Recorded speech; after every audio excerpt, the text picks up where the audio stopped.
Alors, Mickaël Fossel, on va venir à vous maintenant, et on va se demander si il ne dépend que de nous d'être heureux ou pas.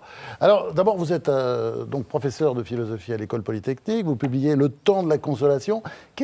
Pourquoi ça intéresse un jeune philosophe de 40 ans, la consolation?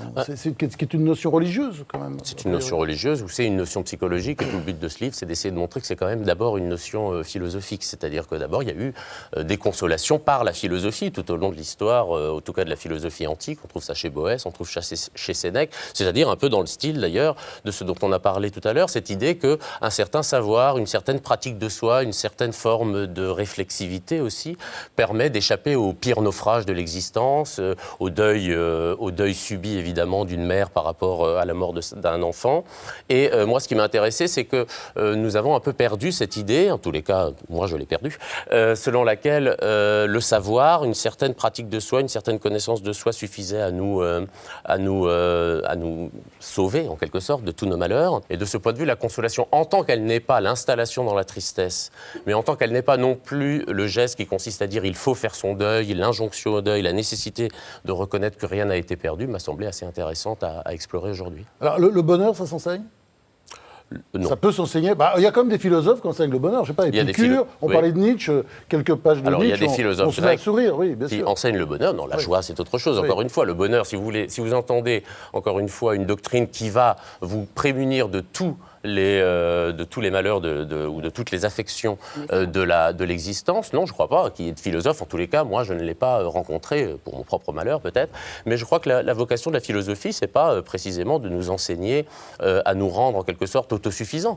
C'était l'image stoïcienne de l'autarcie, mais ça, c'est terminé, et pour le meilleur. C'est-à-dire que la philosophie devrait aussi nous rendre parfois, plutôt que résilients, un petit peu scandalisés, indignés. C'est une position critique. Quelqu'un qui est dans une position critique par rapport au réel n'est pas spécialement heureux. Il n'adhère pas à ce qu'il voit, mais simplement il essaie de comprendre pourquoi ce qu'il voit le dérange. Donc il n'est pas dans l'exaspération. Il peut être heureux quand même aussi, ou prêcher le bonheur. Non, mais il peut être heureux, mais si vous voulez, il est heureux, c'est quand même là le fait moderne libéral. D'être heureux ou de ne pas être heureux, c'est une question individuelle qui, à la limite, ne regarde personne, sauf ceux, évidemment, qui nous sont proches. Mazarine Pinjot. Oui, alors justement, ce que j'ai beaucoup apprécié dans votre ouvrage, c'est d'avoir remis sur la place publique la question du bonheur, c'est pour coller à notre sujet du jour, mais de la consolation. C'est-à-dire que le consolateur, d'abord, c'est un tiers. Donc, ni il n'a subi le deuil, ni il est totalement éloigné. Il est vraiment à un lieu très précis d'altérité, mais en même temps qui fait communauté, qui ramène en fait l'endeuillé vers la communauté, en soignant ce que vous appelez la souffrance de la souffrance, c'est-à-dire justement ce qui fait que non seulement il y a souffrance, mais la souffrance isole, la souffrance éloigne, et la souffrance surtout est indicible, c'est-à-dire se passe de mots.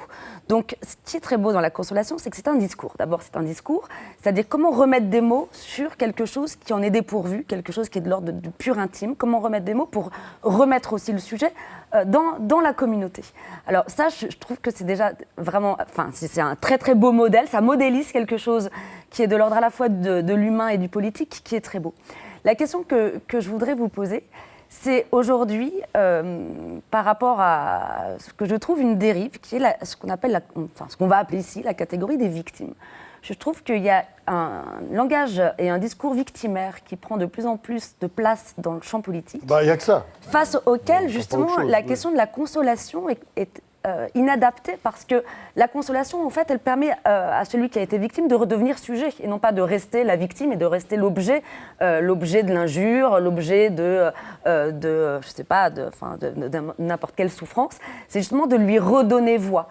Et est-ce que vous n'avez pas l'impression qu'aujourd'hui, la place de la consolation n'existe pas, que le discours politique n'est jamais un discours consolateur, mais au contraire un discours qui crée presque une césure ontologique entre les victimes et les autres. Je ne dirais pas les bourreaux, parce qu'il n'y a pas les victimes et les bourreaux, mais les autres, juste. Comme si les victimes étaient une catégorie à part entière, qui n'avait pas de vocation à revenir dans le champ du commun.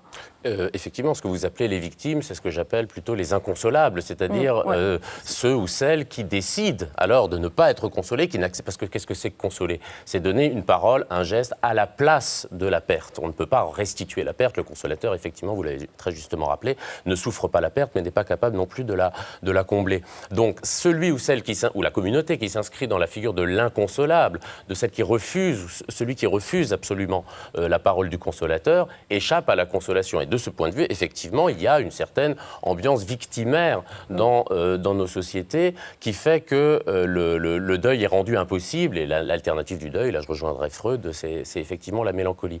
Donc la consolation, pour moi, ça permet de porter un regard critique sur deux grandes figures, à mon avis, très contemporaines. Celui qui est trop vite consolé, le réconcilié, celui pour lequel qui n'a rien perdu, qui ne veut rien avoir perdu. Et puis alors, évidemment, ceux qui veulent ou qui désirent ou qui ne peuvent pas arriver à autre chose que s'inscrire dans une perte devenue indépassable. Il faut essayer de trouver une mesure un petit peu, comment dirais-je, une troisième voie possible, qui est d'accepter qu'il puisse y avoir autre chose que simplement le ressassement de la perte. En fait, on rentre dans le champ du symbolique. C'est-à-dire qu'on rentre dans le champ du sens, on rentre dans le champ du travail symbolique, ce que vous maniez normalement tous les jours dans votre pratique. Eliette Abécassis. Comment la philosophie va-t-elle pouvoir apporter de la consolation parce que, autant la religion, on voit que, par exemple, avec l'idée de paradis, elle peut consoler, même si cette idée est factice, en disant à quelqu'un d'endeuillé, c'est pas grave, puisque tu le retrouveras dans la vie future. La philosophie qui est en tranquillité, qui est questionnement, qui n'offre aucune réponse à la question du mal, que ce soit le mal que l'homme fait à l'homme ou le mal métaphysique, celui qui existe, comment va-t-elle pouvoir consoler ? La philosophie, à mon avis, ne console pas. La philosophie moderne, en tous les cas, ne console pas. Par contre, elle apporte, ça ne veut pas dire qu'elle n'a rien à dire sur la consolation, si vous voulez. La consolation, en tant qu'elle est un besoin humain, en tant qu'elle elle caractérise aussi le fait que, contrairement peut-être à l'animal d'ailleurs, nos douleurs ne sont pas simplement des phénomènes physiques ou physiologiques, ou même d'ailleurs psychiques, mais simplement nos chagrins sont aussi des demandes de sens, des demandes de rétribution, des demandes de justice. Et de ce point de vue-là, la philosophie peut éclairer ces phénomènes-là. Mais je ne crois pas du tout qu'elle puisse encore consoler, parce que si elle devait consoler, elle ne pourrait consoler que si nous étions sûrs et certains que la vérité était joyeuse, que le réel était connu, nous apportait une certaine forme de plénitude. Or, on parle de la mort de Dieu pour caractériser la modernité. La mort de Dieu, dans la mort de Dieu, il y a cette idée que rien ne nous garantit que la vérité, la psychanalyse le démontre d'ailleurs, entre autres, que la vérité soit joyeuse. Vous parlez de la métaphore comme processus de consolation. Est-ce que la philosophie peut...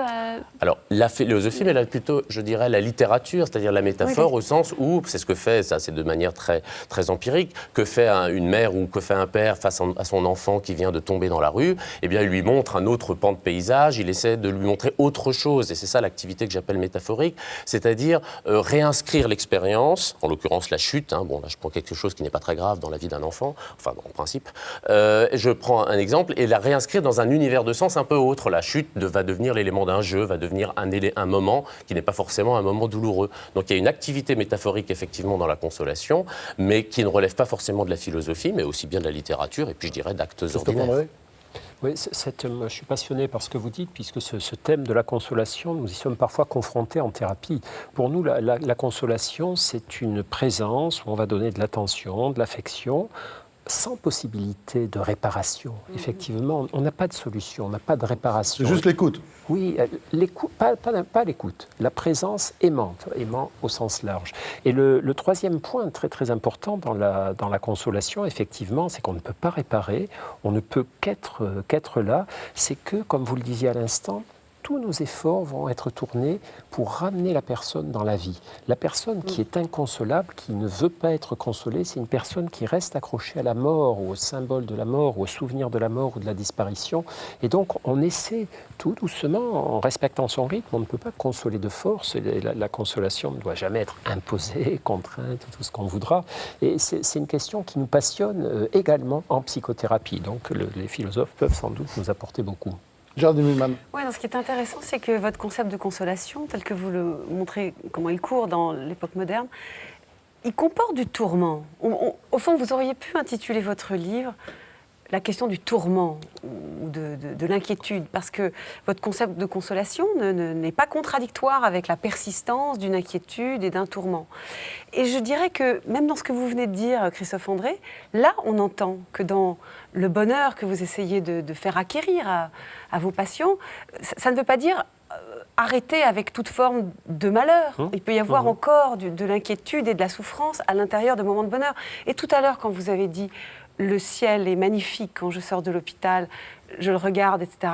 Moi, je me suis dit, mais est-ce que quand vous regardez ce ciel très beau, vous ne vous dites pas oui, mais au même moment, il y a des gens qui souffrent atrocement. Mais finalement, on peut penser les deux en même temps. Et peut-être qu'il y avait pas mal de malentendus dans notre conversation. C'est qu'enfin, à la fin de cette émission, on sent qu'on peut penser les choses en même temps. Et on avait un peu l'impression de temps en temps que vous mettiez de côté toute la souffrance, alors qu'il fallait la dépasser. En réalité, elle s'intègre au bonheur. Ne pas la laisser nous dévorer et nous écraser.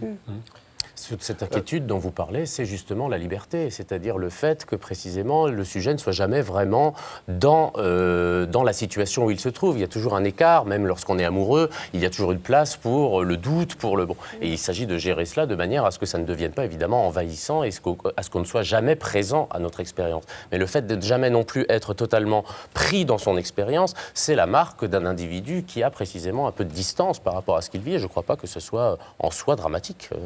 Alors, est-ce qu'il dépend seulement de nous d'être heureux Réponse à la question, Frédéric Lenoir.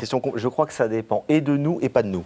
C'est-à-dire qu'on est responsable d'une certaine manière de son bonheur et de son malheur parce que c'est un regard que nous avons sur la vie. On peut décider d'être malheureux, on peut décider d'être heureux et donc de manière ultime, ça relève aussi d'une décision. Mais ça relève aussi des autres. On ne peut pas vivre sans les autres. Vous l'avez dit très justement, on ne peut pas s'épanouir dans un monde dans lequel on n'est pas en interaction. Et donc notre bonheur dépend aussi de tous les liens que nous avons, de tous nos engagements dans la cité, auprès de nous, avec nos proches. Et c'est tout ça, évidemment, qui participe à notre épanouissement. Merci. Je rappelle les titres de vos livres. Michael Fossel, Le temps de la consolation, aux éditions du Seuil. Christophe André, c'est sous sa direction. Les psys se confient, c'est aux éditions Odile Jacob, par le psy qui nous fait du bien. C'est ça. Et c'est pour ça d'ailleurs, sans doute, que ces livres se vendent comme des petits pains. Enfin, le best-sellerman Frédéric Lenoir, La puissance de la joie, c'est aux éditions Fayard. Merci, cette émission est terminée. On se retrouve la semaine prochaine, même jour, même heure, c'est-à-dire jeudi prochain sur France 5, autour de 21h35, 21h40. À la semaine prochaine.